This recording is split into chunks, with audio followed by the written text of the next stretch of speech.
Good morning everyone. Today, pakita ko sa inyo kung paano mag-bake ng masarap na butter mochi. Let's go! So, una nating ihalo yung mga dry ingredients natin. Yung mochi flour, yun ang main ingredients ng butter mochi. Sunod naman yung white sugar. So, kailangan lang natin ng 2 cups white sugar. And then, yung baking powder natin. Yan, hinahanap ko pa kung anong measurement. Yan, baking powder. And then, mix. Mix mo lang siya.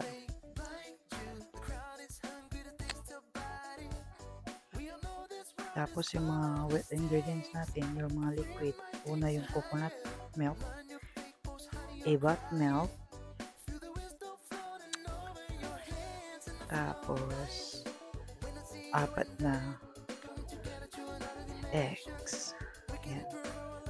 Nagka-crack pa ako ng eggs. Galing. Kala mo naman pro. Pro. Yan.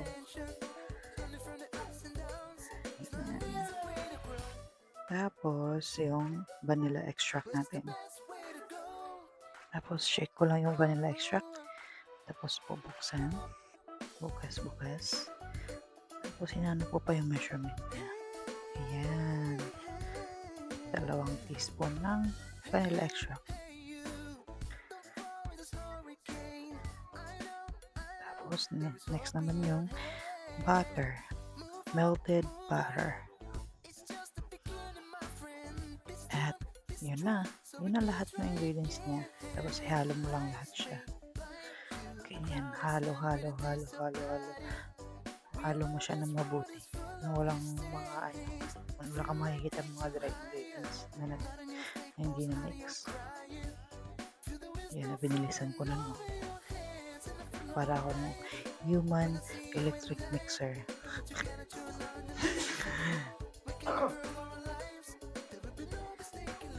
Ginamitan ko pa ng spatula. Ginamitan ko din ng mixer. No, I mean hand mixer. Tapos lagyan na natin ng sweetened coconut flakes. Tapos mix lang. Para yung butter mochi natin, meron siyang texture ng coconut. Tapos ayan na. Tapos na tayo. I-grease mo lang yung pan mo. Kailangan natin ng 9x13 inch na pan. Tapos grease mo lang siya ng butter. So, hindi siya dumikit dyan. Tapos, pour mo lang lahat. Tama lang yung ingredients mo sa isang pan. Ayan.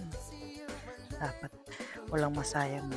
Tapos, tak mo lang siya para walang bubbles.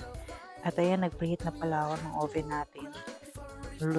Ibibake natin siya for 1 hour sa 350 degrees Fahrenheit or 176 Celsius. And then, tada! After 1 hour, butter mochi. So, ito na yung result niya. Thank you guys for watching. Bye-bye!